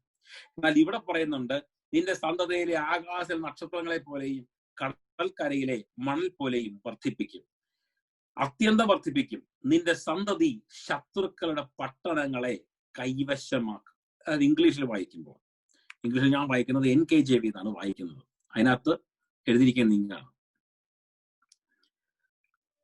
ഉൽപ്പത്തി പുസ്തകം 22-ാം അധ്യായം എടുത്തോട്ടെ. ഓക്കെ, അതിന്റെ താഴോട്ട് വരുമ്പോൾ ഇവിടെ എഴുതിയിരിക്കുന്നത്, Then the angel of the Lord called Abraham a second time out of heaven and said, By myself I have sworn, says the Lord, because you have done this thing and have not withheld your son, your only son. Blessing I will bless you, and multiplying I will multiply your descendants as the stars of the heaven and as the sand which is on the seashore. and your descendants shall possess the gate of their enemies. In your seed, all the nations of the earth shall be blessed because you have obeyed my voice. അപ്പൊ മലയാളത്തിലേക്ക് വരാം. അപ്പോ രണ്ടാമത് യഹോവയുടെ ദൂതൻ വിളിച്ചു. യഹോവയുടെ ദൂതൻ വിളിച്ചിട്ട് പറയുകയാണ്, ഞാൻ നിന്നെ ഐശ്വര്യമായി അനുഗ്രഹിക്കും. നമ്മൾ ഈ ഐശ്വര്യം എന്നുള്ള വാക്ക് ബൈബിളിൽ കൂടുതൽ കാണാറില്ല. മലയാളം ബൈബിളിൽ മലയാളം ബൈബിളിൽ വേറെ എഴുതിയിട്ടുണ്ടോ എന്ന് ചോദിച്ചാൽ എനിക്കറിയത്തില്ല. ഇവിടെ പറഞ്ഞിരിക്കുന്നത് ഞാൻ നിന്നെ ഐശ്വര്യമായി അനുഗ്രഹിക്കും. അതിനകത്ത് ഇംഗ്ലീഷിൽ പറയുന്നത് വിത്ത് blessings I will bless thee. അനുഗ്രഹങ്ങൾ കൊണ്ട് ഞാൻ നിന്നെ അനുഗ്രഹിക്കും, നന്മകൾ കൊണ്ട് ഞാൻ നിന്നെ അനുഗ്രഹിക്കും, ഉയർച്ചകൾ കൊണ്ട് ഞാൻ നിന്നെ അനുഗ്രഹിക്കും. അതായത് നിനക്ക് ഏറ്റവും നല്ല കാര്യം, മേൽത്തരമായ കാര്യങ്ങൾ കൊണ്ട് ഞാൻ നിന്നെ, കാരണം നീ എനിക്ക് തന്നത് എന്തുവാ? മേൽത്തരമായ കാര്യമാണ്. നിന്റെ ജീവിതത്തിലെ ഏറ്റവും ബെസ്റ്റായ കാര്യം നീ എനിക്ക് തന്നത് കൊണ്ട് എനിക്കിനി അനുഗ്രഹിക്കാനൊന്നുമില്ല. അതുപോലെ ഞാൻ നിന്നെ വാരിക്കോരി അനുഗ്രഹിക്കും. ഒന്ന് ഓർത്ത് നോക്കിക്കേ, ഇന്ന് രാത്രി കർത്താവ് നമ്മുടെ റൂമിലോട്ടൊന്ന് ഇറങ്ങി വന്നിട്ട് പറയുക, നമ്മുടെ പേര് വിളിച്ചിട്ട് പറയാം, എടാ മോനെ മനശ്ശേ, അല്ലെങ്കിൽ നിങ്ങളുടെ പേരെടുത്തോ, എന്നിട്ട് പറയാം, ഇറങ്ങി വന്നിട്ട് പറയുകയാണ്, നീ എന്നെ അനുസരിച്ചത് കൊണ്ട് ഞാൻ നിന്നെ അങ്ങ് വാരിക്കൂരി അനുഗ്രഹിക്കാൻ പോവാ എന്നൊന്ന് ഇന്ന് രാത്രി കർത്താവ് ഇറങ്ങി വന്ന് പറയുകയാണെങ്കിൽ നമ്മുടെ സന്തോഷം എന്നതായിരിക്കും. കാരണം നമ്മളെല്ലാവരും നോക്കുന്ന ഒരു കാര്യമുണ്ട്, അനുഗ്രഹിക്കപ്പെടാനല്ലേ. എത്ര കിട്ടിയാലും പിന്നെയും അനുഗ്രഹിക്കപ്പെടണമെന്നല്ലേ ആഗ്രഹം. കുറയണമെന്ന് ആർക്കെങ്കിലും ആഗ്രഹമുണ്ടോ? ഒരാഗ്രഹവും ഇല്ല. എത്ര കിട്ടിയാലും കുറച്ചും കൂടെ കിട്ടണം, കുറച്ചും കൂടെ അനുഗ്രഹിക്കപ്പെടണമെന്ന് എല്ലാവരുടെയും ആഗ്രഹം. ഒരു വണ്ടി ഉണ്ടെങ്കിൽ ഒരു വണ്ടി കൂടെ ഉണ്ടെങ്കിൽ കൊള്ളാമെന്ന് ആഗ്രഹിക്കും. പുത്തൻ വണ്ടി എടുത്ത് 6 മാസം കഴിയുമ്പോൾ പുത്തൻ ഉണ്ടെങ്കിൽ അത് എടുത്താലോ എന്ന് ആഗ്രഹിക്കും. നമ്മളെല്ലാവരും അനുഗ്രഹിക്കപ്പെടാൻ ആഗ്രഹിക്കുന്നവരാണ്. അതുകൊണ്ട് എനിക്കൊന്നും വേണ്ടാന്ന് പറയരുത്. ആ പറയുന്ന ഏറ്റവും വലിയ മണ്ടത്ത്. പലരും വിശ്വാസമൊക്കെ ഇങ്ങനെ ചില കൂടിക്കഴിയുമ്പം, പണ്ട് ഞാനും പറഞ്ഞിട്ടുണ്ട് ഒന്നും വേണ്ടെന്ന്, പിന്നെ മനസ്സിലാകുന്ന ഇതൊക്കെ അങ്ങനല്ല. കർത്താവ് നമുക്ക് തരുന്ന നന്മകൾ നമ്മൾ സ്വീകരിക്കുന്നവരായിരിക്കണം. We must be ready to accept the blessing കർത്താവ് തരുമ്പോൾ. അപ്പം ഇവിടെ പറയുന്നു, ഞാൻ നിന്നെ ഐശ്വര്യമായി അനുഗ്രഹിക്കും. I will bless you with blessings. അപ്പോൾ ഡബിൾ ബ്ലെസ്സിങ്, ഇരട്ടി മധുരം എന്ന് പറയുന്ന പോലെ നിന്റെ സന്തതിയെ ആകാശത്തിലെ നക്ഷത്രങ്ങൾ പോലെയും കടൽക്കരയിലെ മണൽ പോലെയും അത്യന്തം വർദ്ധിപ്പിക്കും എന്നല്ല, അത്യന്തം എക്സ്പീഡിംഗ്ലി ബ്ലെസ് യു, അത്യന്തം വർദ്ധിപ്പിക്കും. അപ്പൊ നമുക്കൊന്ന് ചിന്തിച്ചു നോക്കാം, എന്തുവാണ് ഈ അത്യന്തം വർദ്ധിപ്പിക്കുക? അബ്രഹാമിനെ കുറിച്ച് നോക്കിയാൽ, അബ്രഹാമിന് ഒരു കുട്ടി ഉണ്ടായിരുന്നു, ഇസഹാക്ക്. അബ്രഹാമിന് പല കുട്ടികൾ വേറെ ഉണ്ടായിരുന്നു, പക്ഷെങ്കിൽ വാഗ്ദത്ത മകൻ ഒന്നേ ഉണ്ടായിരുന്നു. ഇസഹാക്കിന് വന്നപ്പോൾ ഇസഹാക്കിന് 2 കുട്ടികളായി. ഏശാവും യാക്കോബും. യാക്കോബിന് വന്നപ്പോൾ 12 കുട്ടികളായി. യാക്കോബിന്റെ സമയത്ത് 70 പേരാണ് മിസ്രൈമിലേക്ക് യോസഫിനെ കാണാൻ ചെന്നവിടെ ഗോശൻ ദേശത്ത് താമസം തുടങ്ങിയത്. എന്നാൽ ഏകദേശം 430 സംവത്സരം കഴിഞ്ഞ് അവർ അവിടെ ഇറങ്ങിപ്പോരുമ്പോൾ ഏകദേശം 20 ലക്ഷത്തിലധികം ആളുകൾ ഇറങ്ങിപ്പോരുന്നു. അന്നത്തെ കാലത്ത് യഹൂദന്മാരുടെ കാര്യം മാത്രമല്ല, ഹീബ്രൂസിന്റെ കാര്യം മാത്രമാണ്. എന്നാൽ ഇന്നത്തെ കാലത്ത് നോക്കിയേ, അവൻ അനുഗ്രഹിച്ച അനുഗ്രഹം എന്തുവാന്ന്? അത്യന്തം വർദ്ധിപ്പിച്ചു. അപ്പോ ഇവിടെ പറയുന്നു, നിന്റെ സന്തതിയെ ആകാശത്തിലെ നക്ഷത്രങ്ങൾ പോലെയും കടൽക്കരയിലെ മണൽ പോലെയും അത്യന്തം വർദ്ധിപ്പിക്കും. അപ്പം നമുക്കിതിനകത്ത് നമ്മൾ ചിന്തിക്കാത്തൊരു കാര്യം ഞാൻ പറയാം. കർത്താവ് പറഞ്ഞപ്പോ ഈ അന്നത്തെ കാലത്ത് അബ്രഹാം ആകാശത്തിലേക്ക് നോക്കിയാൽ അബ്രഹാമിനെ കാണാൻ പറ്റുന്നത് കുറച്ച് നക്ഷത്രങ്ങളേ ഉള്ളൂ. എണ്ണിയാൽ തീർക്കാൻ പറ്റത്തില്ല. സമ്മതിച്ചു. അവിടെ 1, 2, 3, 4, 5, 10, 50, 100, 150 ഇങ്ങനെ എണ്ണിക്കൊണ്ടിരിക്കുക. എന്നാലും ഒരു 10,000 നക്ഷത്രങ്ങളിൽ കൂടുതലൊന്നും അബ്രഹാം എത്ര നടന്നാലും എണ്ണാൻ പോകുന്നില്ല. എന്നാൽ ഭൂമിയിലേക്കൊന്ന് വന്നേ, അബ്രഹാം കടൽക്കരയിലെ മണലൊന്ന് കയ്യിലെടുത്തേ. നമുക്ക് ഇത്രയും മണൽ കയ്യിലെടുത്ത് നമുക്ക് എണ്ണാൻ പറ്റുമോ? എണ്ണി മടുത്തു പോകും. ഒരാഴ്ച കുത്തിയിരുന്നെങ്കിൽ നമുക്ക് എണ്ണി തീരത്തില്ല. സ്വർഗത്തിലെ ദൈവം നമ്മളോട് പറയുന്ന ഒരു കാര്യം, നീ കാണാതെ ആകാശത്തിൽ കടൽക്കരയിലെ മണല് പോലെ നക്ഷത്രങ്ങൾ ഉണ്ടെന്ന് നമ്മൾ ഒരിക്കലും അങ്ങനെ ചിന്തിക്കാറില്ല. എന്നാൽ ഇന്നത്തെ കാലത്ത് സയൻസ് പറയുന്നു, ബൈബിളിനെ പ്രൂവ് ചെയ്യുന്നു, എന്നിട്ട് പറയുന്നു അവിടെ നേരത്തെ ഒരു ഗാലക്സി എന്ന് പറഞ്ഞുകൊണ്ടിരുന്നവര് ഇപ്പോൾ ഗാലക്സികൾ അത്യധികമാണെന്നാ പറയുന്നത്. ഒരു മിൽക്കി വേ എന്ന് പറഞ്ഞുകൊണ്ടിരുന്നവർ ഇപ്പൊ ഇഷ്ടം പോലെ മിൽക്കി വേസ് ഉണ്ടെന്ന് പറയാൻ തുടങ്ങി. നക്ഷത്രങ്ങൾ നമ്മൾ ഇതുവരെയും കണ്ടിട്ടില്ലാത്ത നക്ഷത്രങ്ങൾ കോടാനുകോടി കിലോമീറ്ററുകൾ ദൂരെ, കിലോമീറ്റർ എന്നല്ല കോടാനുകോടി ലൈറ്റ് ഇയേഴ്സ് ദൂരെ നിൽപ്പുണ്ടെന്ന് പറയാൻ തുടങ്ങി. ഇപ്പോൾ സയൻസ് വായിച്ചാൽ നമ്മൾ അത്ഭുതപ്പെട്ടു പോകും. 3 മില്യൺ ഇയേഴ്സ് കഴിഞ്ഞാലും ലൈറ്റ് വരാൻ സാധിക്കാത്ത അത്രയും ദൂരത്തിൽ നിൽക്കുന്ന നക്ഷത്രങ്ങൾ ഗാലക്സിയിലുണ്ട് എന്ന് പറയപ്പെടുന്നു. ഇത് തന്നെയാണ് യഹോവയായ ദൈവം അബ്രഹാമിനോട് പറഞ്ഞത്. അബ്രഹാമെ, ആകാശ നക്ഷത്രങ്ങളെ പോലെ വർദ്ധിപ്പിക്കും എന്ന് പറഞ്ഞപ്പോൾ നമ്മൾ പെട്ടെന്ന് നോക്കുമ്പോൾ നമ്മൾ ഇവിടുന്ന് ലണ്ടനിൽ ഞാൻ താമസിക്കുന്ന സ്ഥലത്ത് ആകാശത്തേക്ക് നോക്കിക്കഴിഞ്ഞാൽ കാണാൻ പറ്റുന്നത് ഒരു 10-300 നക്ഷത്രങ്ങളാണ്. എനിക്ക് അതിൽ കാണാൻ മേല. എന്നാൽ ഭൂമിയുമായിട്ട് എനിക്ക് കമ്പയർ ചെയ്യാം. കടൽക്കരയിലെ മണലെന്ന് പറഞ്ഞ് കമ്പയർ ചെയ്യാം. കാരണം എന്റെ കൈക്കകത്ത് ഇങ്ങനെ എടുത്തു കഴിഞ്ഞാൽ എനിക്ക് എണ്ണി തീർക്കാൻ പറ്റത്തില്ല. ഞാനിങ്ങനെ പേപ്പറെ കൊണ്ട് ബെതറി കഴിഞ്ഞാൽ എനിക്ക് എണ്ണി തീർക്കാൻ പറ്റത്തില്ല. അതുപോലെയാ സ്വർഗത്തിലെ ദൈവം പറയുക, ഏതാ നിനക്ക് കടൽക്കരയിലെ മണൽ എണ്ണി തീർക്കാൻ പറ്റത്തില്ല, അത്യധികമാണ്. അതുപോലെ സ്വർഗത്തിലും അത്യധികമായ നക്ഷത്രങ്ങളുണ്ട്. അതുപോലെ നക്ഷത്രങ്ങൾ ആകാശത്തിൽ നിൽപ്പുണ്ട്. എന്നിട്ട് പറഞ്ഞു, നിന്റെ സന്തതി ശത്രുക്കളുടെ പട്ടണങ്ങളെ കൈവശമാക്കും. നിന്റെ സന്തതി എന്താ ചെയ്യാൻ പോകുന്നത്? ശത്രുക്കളുടെ പട്ടണം. ഇംഗ്ലീഷ് എഴുതിയിരിക്കുന്നത് ദൈ seed shall possess the gate of your enemies എന്ന് പറഞ്ഞു കഴിഞ്ഞാൽ നിന്റെ സന്തതി നിന്നോട് എതിർക്കുന്നവരുടെ, നിനക്ക് തടസ്സമായി നിൽക്കുന്നവരുടെ, നിന്റെ ശത്രുക്കളുടെ ഗേറ്റ് എന്ന് പറഞ്ഞു കഴിഞ്ഞാൽ അവരുടെ ഏറ്റവും പവർഫുൾ ആയ സ്ഥലം അത് കൈവശമാക്കും. ലോത്തിനെ കാണുവാൻ വേണ്ടി ദൂതന്മാർ ചെന്നപ്പോൾ അവൻ സോദോമിലെ gate, he was sitting at the gate. അധികാരമുള്ള സ്ഥലത്തെ കുറിച്ച് ഗേറ്റ് എന്ന് പറയുന്നത് ഇറ്റ്സ് എ പ്ലേസ് ഓഫ് അതോറിറ്റിയാണ്. അപ്പോൾ അങ്ങനെയുള്ള സ്ഥലങ്ങളെ നിന്റെ ആര് കൈവശമാക്കും? നിന്റെ മക്കൾ കൈവശമാക്കും. ഇത് നമുക്ക് കർത്താവ് തന്നിരിക്കുന്ന ഒരു പ്രോമിസ് ആ ദൈവമക്കളെ.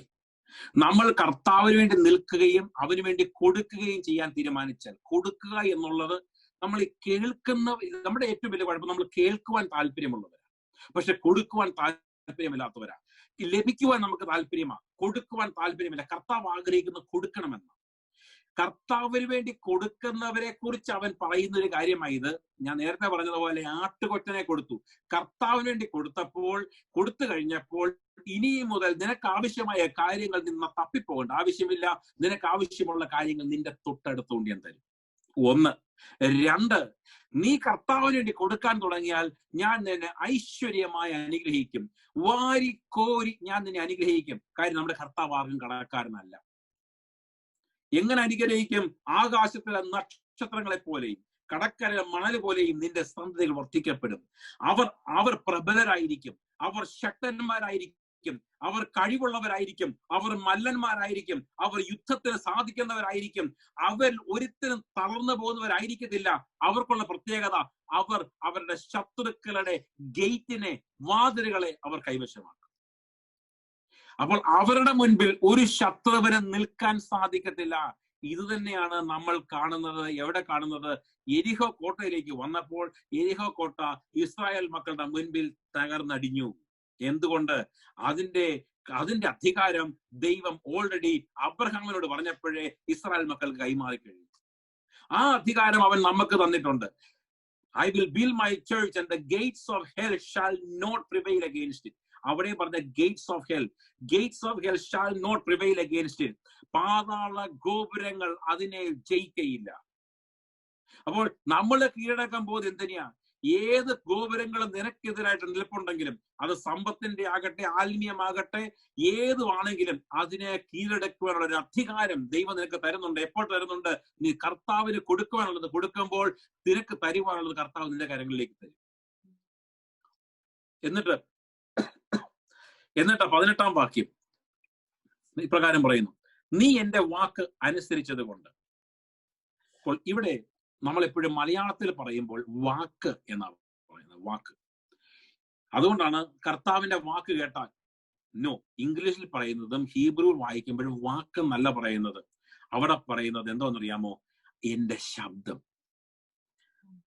മൈ വോയിസ് എന്നാ പറയുന്നത്.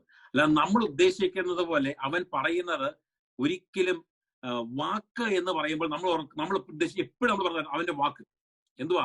അവൻ പറഞ്ഞ എന്തോ ഒരു കാര്യമുണ്ട് അനുസരിക്കണം എന്ന് നമ്മൾ എപ്പോഴും പറയും. എന്നാൽ അതിനേക്കാളും ഉപരി ഇവിടെ 18-ാം വാക്യം പറയുന്നത് നീ എന്റെ ശബ്ദം കേട്ടതുകൊണ്ട്. അത് നമ്മള് അതിന്റെ 18-ാം വാക്യത്തിലാണ് കാണുന്നത്. 18-ാം വാക്യത്തിൽ ഓക്കെ, മൈ വോയിസ് അല്ലെങ്കിൽ ബെഖോലി എന്നാണ് ഹീബ്രു വാക്ക്. ബെഖോലി, my sound, my voice, you have obeyed my voice, ബെഖോലി എന്നാ പറയുന്നത്. അപ്പം അങ്ങനെ ഒരു വാക്ക് നീ അനുസരിച്ചത് കൊണ്ട്, നീ എന്റെ വാക്ക്, എന്റെ ശബ്ദം അനുസരിച്ചത് കൊണ്ട് നിന്റെ സന്തതി മുഖാന്തരം ഭൂമിയിലുള്ള സകല ജാതികളും അനുഗ്രഹിക്കപ്പെടും എന്ന് ഞാൻ എന്നെ കൊണ്ട് തന്നെ സത്യം ചെയ്തിരിക്കുന്നു എന്ന് യഹോവ അരുളി ചെയ്യും. ഇത് നമുക്ക് ഒരു 2 മിനിറ്റ് നോക്കാം. ഇത് നീ എന്റെ വാക്ക്, എന്റെ ശബ്ദം അനുസരിച്ചു. യഹോവയുടെ ശബ്ദം കേട്ട് അവന്റെ ആജ്ഞ അനുസരിക്കുന്നവരായുള്ളവരെ. യഹോവയുടെ ശബ്ദം കാദേശ് മരുഭൂമിയെ നടുക്കുന്നു, അവന്റെ ശബ്ദം മരത്തിന്റെ തോലുരിക്കും. യഹോവയുടെ ശബ്ദം, യഹോവ സംസാരിച്ചപ്പോൾ ഇല്ലാത്തത് ഉളവായി വന്നു, ഇല്ലാത്തതിനെ ഉള്ളതിനെ പോലെ വിളിച്ചു വരുത്തുന്ന കർത്താവ്. ഇവിടെയൊക്കെയും പറയുന്നത് വാക്കിനെ കുറിച്ചല്ല, ശബ്ദമാണ്. His voice. ഇടി പോലുള്ള അവന്റെ ശബ്ദം,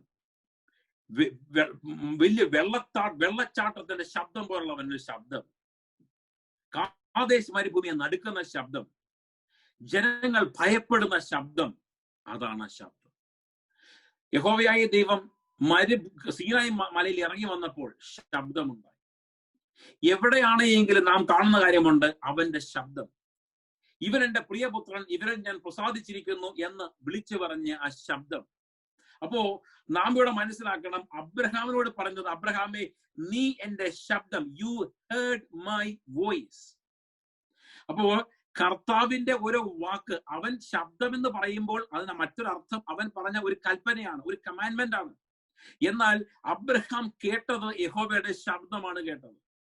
ഞാൻ പറയാം, ഇന്നത്തെ കാലത്ത് ഞാൻ പറയാം, ഇപ്പോൾ കർത്താവ് നമ്മളോട് ഓരോരുത്തരോടും അവൻ സംസാരിക്കുന്നു, നമ്മൾ ഓരോരുത്തരോടും സംസാരിക്കുന്നുണ്ട്. അവന്റെ ശബ്ദം നാം കേൾക്കാറുണ്ട്, പക്ഷെ പലപ്പോഴും നമ്മൾ അനുസരിക്കാറില്ല. കാരണം അവനാണ് സംസാരിക്കുന്നത് എന്ന് നമുക്ക് അറിയത്തില്ലാത്തതുകൊണ്ട്. രാത്രിയിൽ നാം കടന്നുറങ്ങാൻ നേരത്ത്, ഉറങ്ങാൻ വേണ്ടി ഇങ്ങനെ കിടക്കുമ്പോൾ പെട്ടെന്നൊരു ചിന്ത, പെട്ടെന്നൊരു തോന്നൽ, ഒന്നുകൂടെ പ്രാർത്ഥിക്കണം, പെട്ടെന്ന് മുട്ടുകുത്തി പ്രാർത്ഥിക്കണം.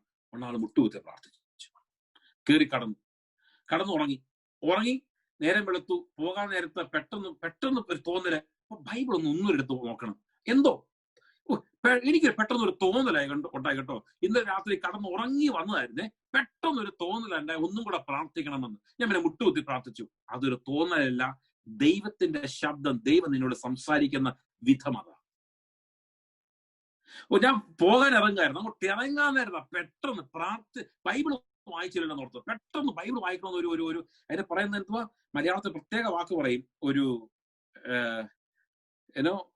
കോളിങ്. എനിക്ക് പെട്ടെന്ന് ഒരു തോന്നലുണ്ടായി, ഒരു പ്രത്യേക വാക്കുണ്ട് മലയാളികൾ ഉപയോഗിക്കുന്നത്. ഞാൻ പെട്ടെന്ന് വചനമെടുത്തപ്പോ അന്ന് കിട്ടിയ വചനം, നിന്റെ വശത്ത് 1000 പേര്, നിന്റെ വലതുവശത്ത് 10,000 പേര് വീഴുന്നുള്ളതായിരുന്നു. ആ വചനം എനിക്ക് കിട്ടി. എന്തൊരു ധൈര്യമായിരുന്നു. ഞാൻ ഓഫീസിലോട്ട് പോയി. അവിടെ ചെന്നപ്പം എന്റെ റൂമിൽ ഉണ്ടായിരുന്ന 4 പേരെ പിരിച്ചുവിട്ടു. പക്ഷെ എന്റെ മാത്രം ജോലി പോയില്ല. രാവിലെ കർത്താവിനോട് സംസാരിച്ചതാ, ആ വചനമെടുത്ത് വായിക്കാൻ നിന്നെ ഹേമിപ്പിക്കുക, വചനമെടുത്ത് വായിക്കാൻ എന്നെ ഹേമിപ്പിച്ചു എന്ന് മലയാളി പെന്തക്കോസ്തുകാർ പറയും. അപ്പം ഈ ഹേമം അല്ലെങ്കിൽ ഈ പ്രചോദനം നിനക്ക് തന്നതാരാ? അത് കർത്താവാണ്.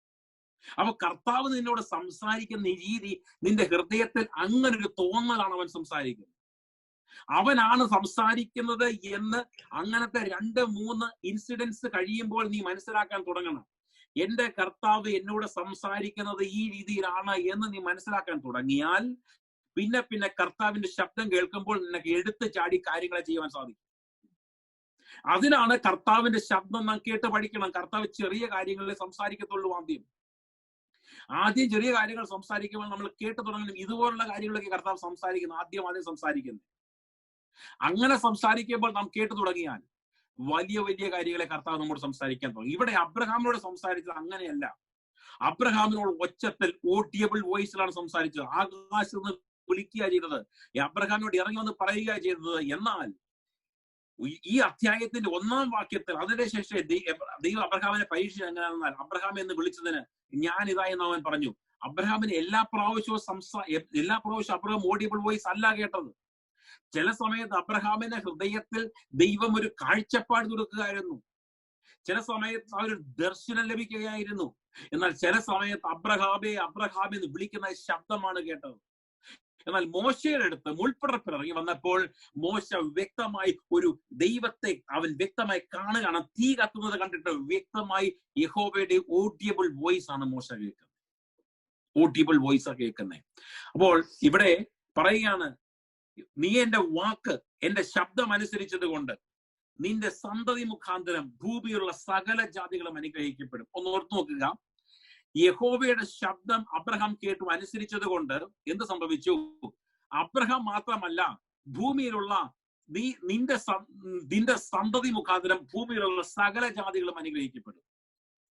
ഇവന്റെ ജാതി മാത്രമല്ല, സകല ജാതികളും. ഇംഗ്ലീഷിൽ പറയുന്നു, and in thy seed shall all the nations of the earth will be blessed.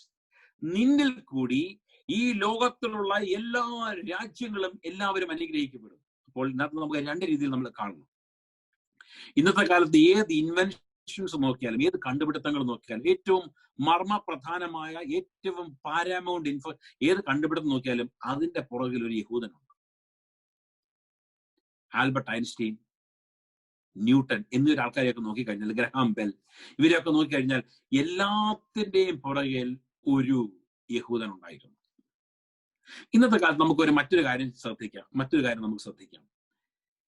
ഈ യൂറോപ്യൻ നേഷൻസ്, അമേരിക്ക, ഓസ്ട്രേലിയ, ആൾക്കാരെല്ലാം കൂടുതൽ പോകാൻ ആഗ്രഹിക്കുന്ന രാജ്യങ്ങളാണ് അമേരിക്ക, കാനഡ, ഇംഗ്ലണ്ട്, അതുപോലെ തന്നെ ന്യൂസിലാൻഡ്, ഓസ്ട്രേലിയ, യൂറോപ്യൻ നേഷൻസ്, ഒത്തിരി പേര് സെറ്റിൽ ചെയ്യാൻ ആഗ്രഹിക്കുന്ന രാഷ്ട്രങ്ങൾ, സൗത്ത് ആഫ്രിക്ക, ഇങ്ങനെയൊക്കെ.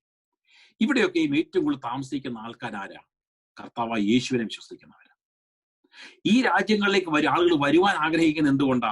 ഈ രാജ്യത്ത് നന്മകളുണ്ടെന്നും നിയമങ്ങളുണ്ടെന്നും ഫ്രീഡം ഉണ്ടെന്നും അവരുടെ സമാധാനമുണ്ടെന്നും ആളുകൾക്കും അറിയാം. എന്തുകൊണ്ടാണ് സംഭവിച്ചത്? അവർ യേശുവിനെ അറിഞ്ഞതുകൊണ്ട്. പലർക്കും ഇത് പറയുന്ന ഇഷ്ടമില്ല. പലർക്കും യഹൂദന്മാരെ ഉയർത്തി പറയുന്നത് പോലും ഇഷ്ടമില്ല. എനിക്ക് വേണ്ട, അവരെ കുറിച്ച് കേൾക്കണ്ടെന്ന് പറയും. പക്ഷെ നാം എന്ത് പറഞ്ഞാലും ദൈവം അനുഗ്രഹിക്കാൻ തുടങ്ങിയപ്പോൾ അവരിൽ കൂടി ഭയങ്കര അനുഗ്രഹങ്ങൾ ഉണ്ടായി. കാരണം അബ്രഹാം എന്നൊരു വ്യക്തി ദൈവത്തെ അനുസരിച്ചു. അവന്റെ ശബ്ദം കേട്ടത് കൊണ്ട് ഇപ്രകാരം പറഞ്ഞു, നീ മുഖാന്തരം നിന്റെ സന്തതി മുഖാന്തരം ഭൂമിയിലുള്ള സകല ജാതികളും അനുഗ്രഹിക്കപ്പെടും. എന്നാൽ നാം യഥാർത്ഥത്തിൽ നോക്കുമ്പോൾ അവന്റെ സന്തതിയായി കടന്നു വന്ന യേശു ക്രിസ്തു മുഖാന്തരം ലോക ജനതകൾ മുഴുവൻ അനുഗ്രഹിക്കപ്പെടുവാനാണ്. യഥാർത്ഥ അനുഗ്രഹം നമ്മൾക്ക് ലഭിക്കുന്നത് കർത്താവായ യേശുവിൽ കൂടെയാണ്. അബ്രഹാമിന്റെ മകനായിട്ട് ഓരോ മക്കൾ കടന്നു വന്നു. ആ വംശ പാരമ്പര്യത്തിലാണ് യേശുവും കടന്നു വന്നത്. യേശു മാനുഷിക ബ്ലഡ് കൊണ്ട് ജനിച്ചവനല്ല, മനുഷ്യനുമായിട്ട് അവന് കണക്ഷൻ ഇല്ല. എന്നാൽ ആ കുലത്തിൽ, അങ്ങനെ ഒരു കുലത്തിലേക്കാണ് യേശു ക്രിസ്തു കടന്നു വന്നത്. അവരുടെ ഇടയിലാണ് യേശു ക്രിസ്തു ജനിച്ചത്, അവരുടെ ഇടയിലാണ് അവൻ വളർന്നത്, അവനിൽ കൂടി.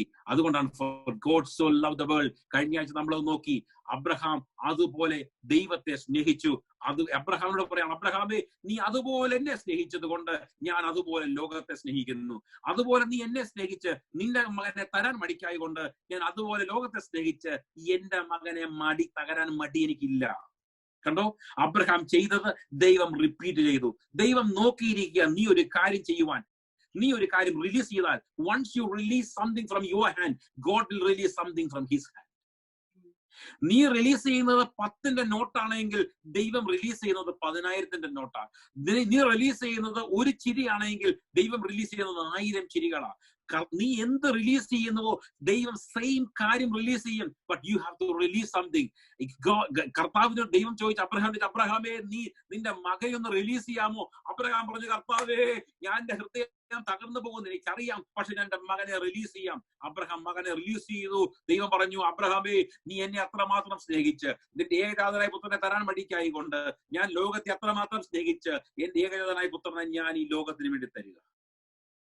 ഒന്ന് നോക്കിക്കേ, എത്ര മനോഹരമാ.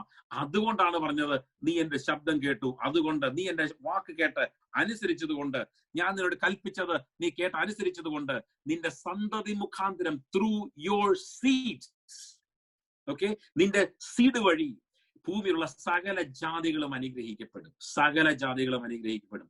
റോമാലേഖനത്തിൽ പറയുന്നുണ്ട്, വ്യക്തമായി പറയുന്നുണ്ട് ഈ അബ്രഹാമിന്റെ സീഡിനെ കുറിച്ച്. എന്ന് ഞാൻ എന്നെ കൊണ്ട് തന്നെ സത്യം ചെയ്തെന്ന് അരുളി ചെയ്തു. ഇവിടെ പറഞ്ഞൊരു കാര്യം, ഇവിടെ യഹോവ സത്യം ചെയ്തപ്പോൾ ഞാൻ എന്നെ കൊണ്ട് തന്നെ സത്യം ചെയ്തു എന്നാണ് പറഞ്ഞു. എന്നെ കൊണ്ട് തന്നെ. എന്തുകൊണ്ടാ യഹോവ അവനെ കൊണ്ട് തന്നെ സത്യം ചെയ്തത്? നാം സാധാരണ സത്യം ചെയ്യുമ്പോൾ നമ്മളെക്കാളും കൂടിയ ഒരു വ്യക്തിയെ കൊണ്ട് സത്യം ചെയ്യാറുള്ളൂ. നമ്മൾ കൂടുതൽ സ്നേഹിക്കുന്ന ഒരു വ്യക്തിയുടെ പേര്. ചിലർ പറയും പിള്ളേരുടെ തലത്തോട്ട് സത്യം ചെയ്യണം എന്ന് പറയും, അല്ലെ? പിള്ളേരുടെ തലത്തോട്ട്. കാരണം പിള്ളേരെ കൂടുതൽ സ്നേഹിക്കുന്നത് കൊണ്ടാണ്. ചിലർ പറയും നിന്റെ മരിച്ചുപോയ അപ്പനെയോ അമ്മയോ അല്ലെങ്കിൽ അങ്ങനെയുള്ളവരെ സത്യം ചെയ്യണമെന്ന് പറയും.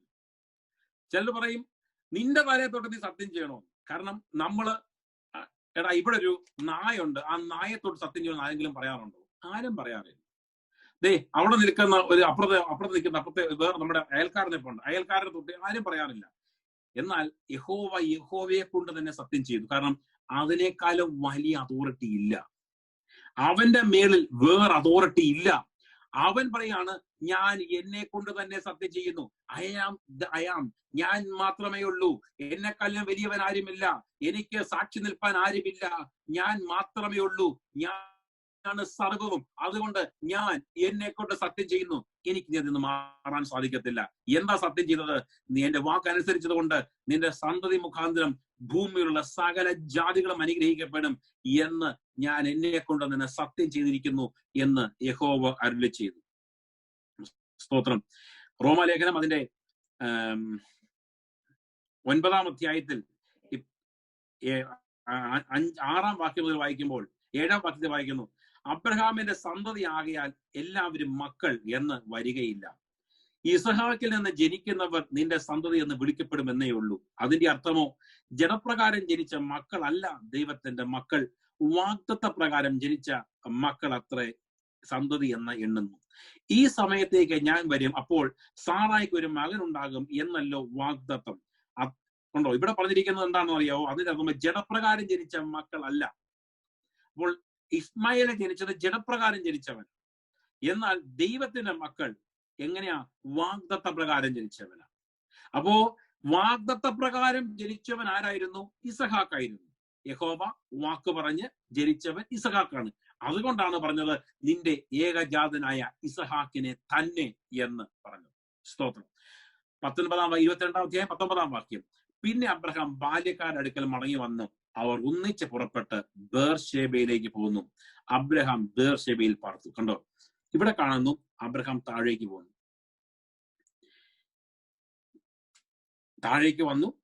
അബ്രഹാം ബാല്യക്കാരുടെ അടുക്കൽ മടങ്ങി വന്നു, അവർ ഒന്നിച്ച് പുറപ്പെട്ട് ബേർശേബയിലേക്ക് പോന്നു. അബ്രഹാം പിന്നീട് പാർത്തത് ബേർശേബയിൽ. അബ്രഹാം വേറൊരിടത്തോട്ടും പോയില്ല. 20-ാം വാക്യം. അനന്തരം മിൽക്കയും നിന്റെ സഹോദരനായ നാഹോരിന് മക്കളെ പ്രസവിച്ചിരിക്കുന്നു എന്ന് അബ്രഹാമിന് വർത്തമാനം കിട്ടി. അബ്രഹാമിന് 2 സഹോദരന്മാരുണ്ടായിരുന്നു, ഒന്ന് ഹാരാൻ, ഒന്ന് നാഹോർ. ഹാരാന്റെ മകനായിരുന്നു ലോത്ത്. ലോത്തിന്റെ പിതാവ് നേരത്തെ തന്നെ മരിച്ചുപോയിരുന്നു.